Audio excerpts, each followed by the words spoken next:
Deus como lei em operação. Provavelmente, a ideia que mais gostamos de nutrir é a ideia de Deus como amor. Cerca de 400 anos antes do nascimento de Jesus, Sócrates reconheceu que o amor de Deus é conhecido por sua lei. Em algum momento de nossa jornada espiritual, torna-se necessário ponderar a ideia de Deus como lei, e ao fazê-lo, descobrimos que devemos dar grande atenção a essa ideia, se quisermos levar nossas vidas em harmonia, plenitude e perfeição, na unidade ou união com a verdade, com o amor. A ciência da eletricidade é regida pela lei da eletricidade, e ninguém configura um sistema de fiação elétrica sem primeiro conhecer essa lei, porque qualquer violação dessa lei deve resultar no ferimento de alguém. Quão verdadeira também é a lei que é Deus. Muitas pessoas estão tentando viver sem harmonizar suas vidas com a lei de Deus, e os resultados são realmente tristes. O desrespeito à lei de Deus causa sofrimento devido ao pecado, doença, discórdia e desarmonia. Por causa dos ensinamentos religiosos que abandonaram quase inteiramente a revelação e o desdobramento de Deus como lei, a maioria das pessoas realmente acreditam que podem viver suas próprias vidas da maneira que desejam, contanto que tenham o cuidado de não violar ou serem pegos violando a lei legal. Eles não percebem que existe uma lei em operação muito maior e mais poderosa do que qualquer lei já escrita nos estatutos de qualquer nação. Eu estava pensando nisso recentemente em relação ao perdão. Surgiu uma ocasião em que o perdão estava quase fora de questão, e independentemente de todo o desdobramento e compreensão que tinha sido dado através dos escritos do Caminho Infinito, parecia não haver maneira de trazer o perdão para essa situação. Então pensei em um certo homem que, aparentemente sem culpa própria, tinha sofrido um destino muito triste. Para o público, uma grande injustiça, um grande mal tinha sido cometido, da qual ele era vítima e pelo qual não era responsável. O pensamento me veio: como saber o que estava acontecendo na consciência do indivíduo que foi a vítima? Como sabemos o que ele estava atraindo para si próprio? O que estava acontecendo em sua mente para atrair tal experiência para ele? Isso desencadeou toda uma linha de pensamento. O mestre, que acreditamos conhecia todo o segredo da relação existente entre Deus e o homem, também sabia que a maneira de trazer harmonia na existência do homem era através da compreensão da lei de Deus. O apóstolo Paulo afirma claramente: não vos enganeis, Deus não é zombado, pois tudo que o homem semear, isso também colherá. Esse é um ditado forte e duro. Se algumas das coisas que colhemos em nossa experiência foram na verdade a colheita do que nós mesmos plantamos, então estamos sendo chamados para uma reorganização completa de nossas vidas, nosso estado de pensamento e nosso estado de consciência. Tenho certeza de que poucos de nós, conscientemente, acreditam que as graves desarmonias e discórdias que surgiram em nossa experiência são, na verdade, o resultado de nossa própria semeadura. A maioria de nós está mais inclinada a acreditar que somos vítimas inocentes da injustiça e crueldade de outras pessoas. Paulo, indo além, nos mostra como melhorar nossa semeadura, para que nossa colheita fique mais de acordo com a harmonia. Pois aquele que semeia na sua carne, da carne colherá a corrupção. Mas aquele que semeia no Espírito, do Espírito colherá a vida eterna. Neste ponto, nós, no Caminho Infinito, discordamos totalmente do ensino metafísico de que pensamentos errados e específicos e atos errados e específicos produzem males, doenças ou discórdias específicas em nossa experiência. Paulo nos mostra que, porque Deus é Espírito, as leis de Deus são espirituais. Se temos aceitado e considerado a lei material como nossa base de vida, estamos semeando na carne, na matéria, na materialidade. e estamos fadados a colher finitude, limitação e desarmonia. Este é um ponto de tremenda importância para aqueles de nós que são estudantes no caminho. Provavelmente, cada um de nós, em certa medida, acredita que algumas de nossas desarmonias e discórdias são devidas a outras pessoas, e é aqui que devemos trazer a lei do perdão para a imagem. A primeira coisa que perguntamos é: como posso perdoar fulano por esse erro terrível? Devemos esquecer o perdão de fulano de tal e devemos reconhecer que, assim como semeamos, estamos colhendo. Em vez de culpar outra pessoa, devemos reconhecer aqui e agora que algum falso estado de ser, algum falso estado de pensamento ou ato dentro do nosso próprio ser atraiu essa experiência para nós. E se ela não tivesse ocorrido por meio daquele indivíduo em particular, com certeza teria vindo de algum outro, já que a experiência tinha que vir até nós. Nós a atraímos para nós mesmos. Ao manter alguém em condenação, você está semeando na carne e colherá a corrupção. Mas ao não culpar outra pessoa, você se afasta dessa semeadura.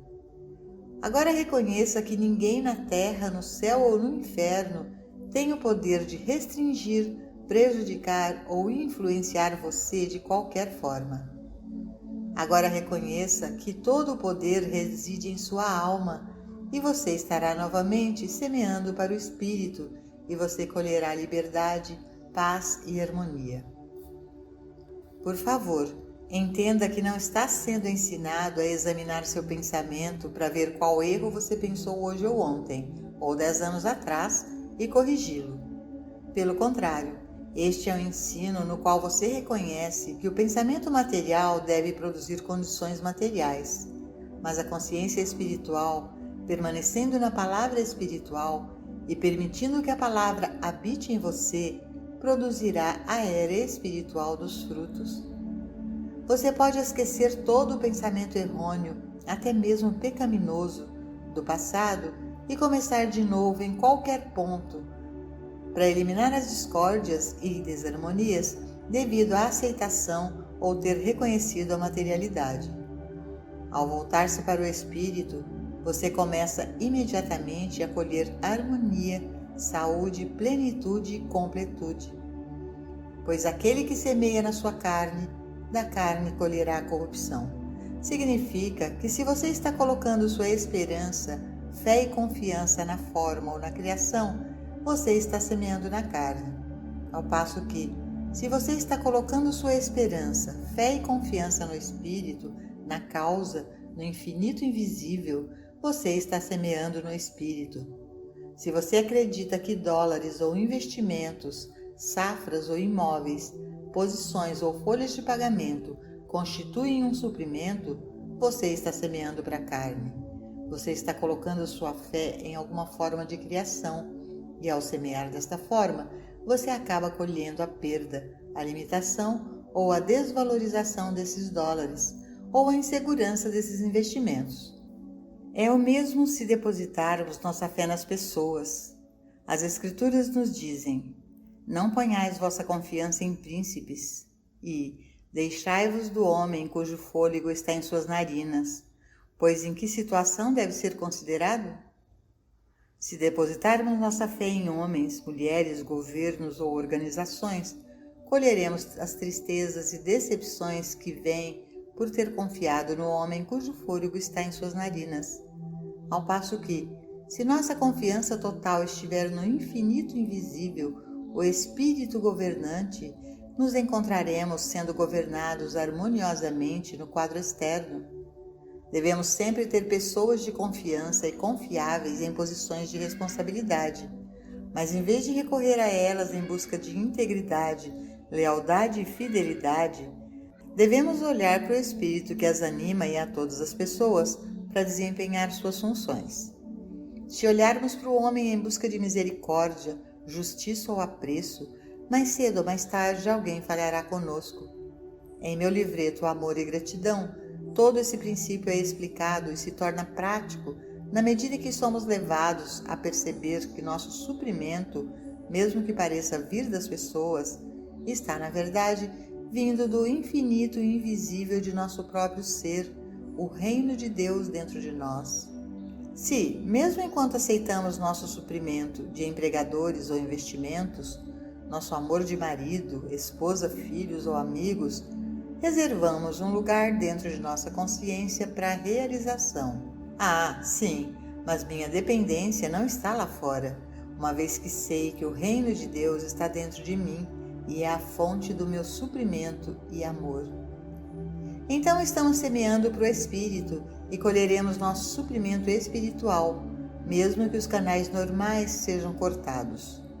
Semeando para o Espírito, colheremos espiritualmente, e nossa renda e suprimento continuarão, mesmo que tenha que vir por algum outro caminho. Se ao invés de buscar no homem cujo fôlego está em suas narinas, por justiça, cooperação, recompensa e apreço, reservamos em algum lugar dentro de nós um cantinho para o reconhecimento. Ah, sim, eu recebo meu reconhecimento, minha recompensa, meu apreço e minha gratidão de Deus, do fundo da alma dentro do meu ser. E então deixamo-lo vir através de quem quer que seja. Apreciação, recompensa, gratidão, amor e suprimento nunca serão negados, e se aqueles que podem ser os meios atuais deles forem removidos, seus lugares serão ocupados por outro. Ao semearmos espiritualmente, ao reservarmos esta pequena área de nossa consciência para o reconhecimento constante de que toda apreciação, gratidão e amor estão no reino de Deus dentro de nós, colhemos nosso bem espiritual. Todos nós temos sido vítimas inocentes do calendário, porque realmente acreditamos que a cada dia e a cada ano que é arriscado, envelhecemos e que o corpo perde um pouco de sua força, vitalidade e vontade. Acreditamos que até os 30 ganhamos em maturidade, força e vitalidade, mas depois dos 30 ou 40, aceitamos a crença universal de que com o passar dos anos também passa a juventude, a vitalidade e a força. Isso também é uma semeadura para a carne, pois colocamos a harmonia do nosso corpo e a saúde onde elas não estão. O poder do nosso corpo e saúde, o poder da nossa imortalidade está no Espírito.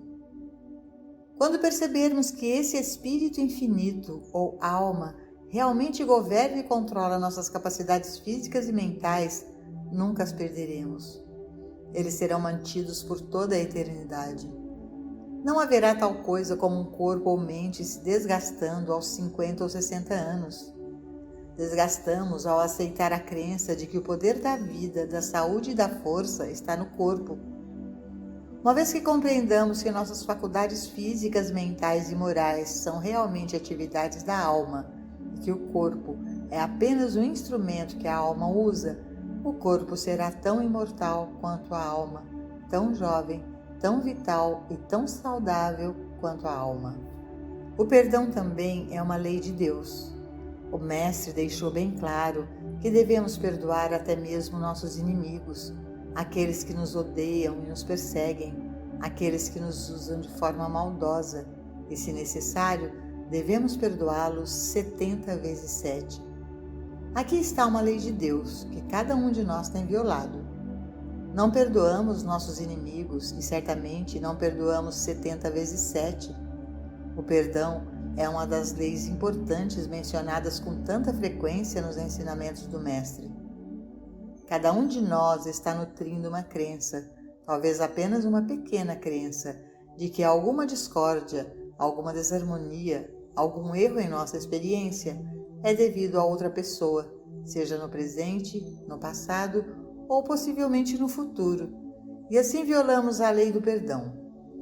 Não podemos violar a lei de Deus sem sofrer por isso. Podemos violar as leis humanas, legais e materiais, às vezes sem repercussão, mas não existe tal coisa como violar uma lei espiritual com impunidade. Amarás o teu próximo como a ti mesmo. É outra lei de Deus.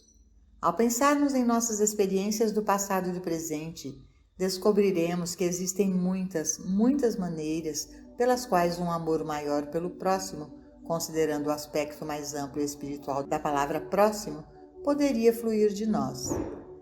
Isso pode não ser inteiramente no nível humano de amor, mas pode dar uma visão mais ampla ao abrir a consciência para a compreensão de que Deus é tanto a vida, a alma e o espírito do nosso próximo, quanto de nós mesmos.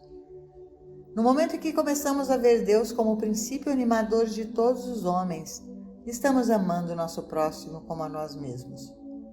No momento em que podemos aceitar o governo de Deus como um amigo e inimigo, santo e pecador, estamos amando o nosso próximo como a nós mesmos. Mas quando damos desculpas e exceções, não estamos enganando a lei de Deus. Estamos enganando só a nós mesmos, porque não existe tal coisa como a liberação de uma violação da lei de Deus até que a violação cesse. Conforme estudamos os ensinamentos do Mestre nos Evangelhos, encontramos essas leis de amor e perdão e também a lei do serviço. Porque eu tive fome e deste-me de comer, eu tive sede e deste-me de beber, eu era um estrangeiro e me acolhestes, despido e me vestistes, eu estava enfermo e me visitastes, eu estive preso e foste até mim. Senhor, quando te vimos com fome e te alimentamos, ou com sede e te demos de beber? E quando nós te vimos estrangeiro e te acolhemos, ou despido e te vestimos? E quando te vimos enfermo ou na prisão e fomos visitar-te? Na verdade, eu vos digo que quando fizestes ao menor destes meus irmãos, a mim o fizestes. O serviço é uma lei de Deus. Tu amarás o Senhor teu Deus de todo o teu coração, de toda a tua alma e de toda a tua mente. Existe alguma maneira de amar a Deus, exceto amando o homem? Se dissermos que amamos a Deus, a quem não vimos, mas não amamos o homem a quem vimos, a Escritura diz que somos mentirosos. Portanto, a única maneira pela qual podemos amar a Deus com todo o nosso coração e alma, com toda a nossa mente, corpo e ser, é amando o homem. Esse amor manifesta-se não apenas no serviço que prestamos ao homem, na bondade e no perdão, mas também em nossa compreensão espiritual de Deus como a soma total do ser do homem individual. Quanto mais podemos perceber que Deus é a lei do nosso próximo, Deus é a alma, a substância e a influência governante, o princípio de apoio e fornecimento de nossos semelhantes, mais estaremos amando o nosso próximo como a nós mesmos e, ao mesmo tempo, amando a Deus. Ao considerar qualquer uma das discórdias e desarmonias em nossa experiência atual, vamos pensar agora em Deus como lei e ver se estamos violando alguma lei de Deus. Se descobrirmos que não cumprimos suficientemente a lei do amor ou a lei do perdão, não devemos ser muito críticos de nós mesmos, mas reconhecer que é aí que caímos e, neste momento, reconhecer que, na medida em que Deus é a alma de cada indivíduo, não temos nada a perdoar. E, além disso, se nada em nossa consciência tivesse atraído essa desarmonia, não poderia ter acontecido. Esse é o maior ato de perdão que existe e traz a maior libertação. Em vez de nos entregarmos à autocondenação pelas faltas que detectamos em nós mesmos, em vez de nos julgarmos pela violação das leis de Deus, vamos, antes, começar imediatamente a perceber que Deus é a lei para o nosso ser e que qualquer confiança ou fé em qualquer lei fora de Deus, mortal, material, saúde ou lei médica, acaba de representar nossa ignorância da verdadeira lei. Agora chegamos a uma das leis mais importantes que alguma vez conhecemos. Não existe tal momento como ontem. Não existe tal coisa como a penalidade por um erro de ontem. A única penalidade é pelo erro deste minuto. Se neste minuto estamos colocando fé na lei material, então estamos pagando a penalidade por essa fé. Se neste momento não estamos exercendo a lei do perdão, é neste momento que estamos sob penalidade. É apenas pelos pecados deste momento, nunca pelos pecados de ontem, já que não existe ontem. E, portanto, nada do que aconteceu ontem tem lugar em nossa experiência hoje. Somente se nosso ontem foi feito de uma confiança na lei espiritual, colheremos hoje os benefícios da lei espiritual. É a única vez que o ontem se torna uma parte viva e vital do hoje.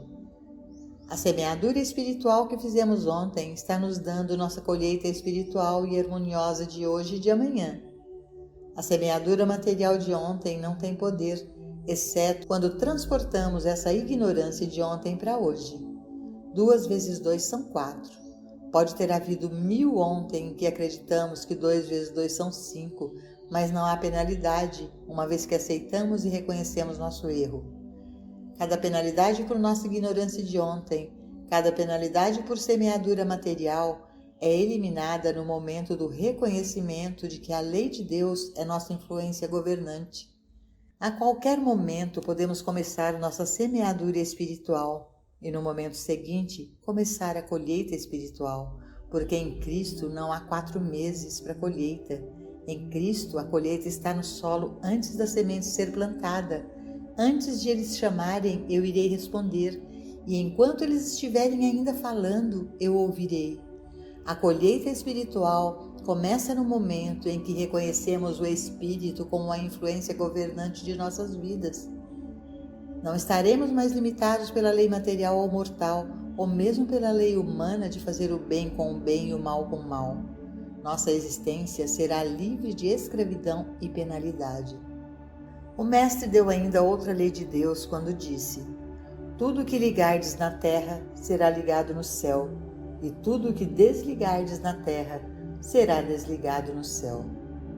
Ao manter alguém ou qualquer coisa em condenação, você está se amarrando na condenação. Perceba que você é uma unidade completa e perfeita, conscientemente um com o Pai, e tudo que o Pai tem é encontrado saindo através de você para o mundo. Fique satisfeito em ver esse bem fluir, tanto para o pecador quanto para o santo. Não mantenha ninguém na escravidão. Liberte a todos e você encontrará sua liberdade em Deus, em Cristo. Ao reconhecer Deus como a fonte de sua vida, das qualidades e atividades do seu corpo, a fonte do seu amor e suprimento, até mesmo a fonte de seus poderes de perdão, você está semeando para o Espírito. Mas lembre-se de que, toda vez que você nutre alguma fé ou medo na criatura, você está nesse grau, negando o poder do Criador, e nesse grau, semeando para a carne. Você é chamado a colocar sua esperança, sua fé, sua confiança, sua segurança e sua totalidade no Espírito, no infinito invisível, em vez de nas muitas formas em que o invisível aparece. À medida que você aprende a retirar sua fé e seu medo do mundo externo e colocar toda a sua confiança no infinito invisível, você está semeando para o Espírito e realmente colherá a vida eterna. Ao ponderar a ideia de Deus como lei, você verá que não há como apelar a Deus ou orar a Deus esperando algum benefício de Deus.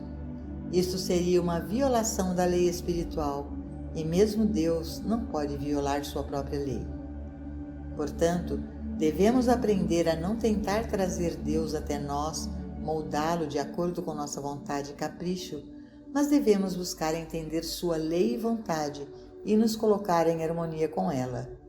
Como Abraham Lincoln afirmou uma vez: não estou tão preocupado em saber se Deus está do meu lado, mas em ter certeza de que estou do lado de Deus. Então é isso conosco. Não nos preocupemos em trazer o poder de Deus para a nossa experiência, mas preocupemo-nos em compreender a lei e a vontade de Deus e harmonizar-nos com elas.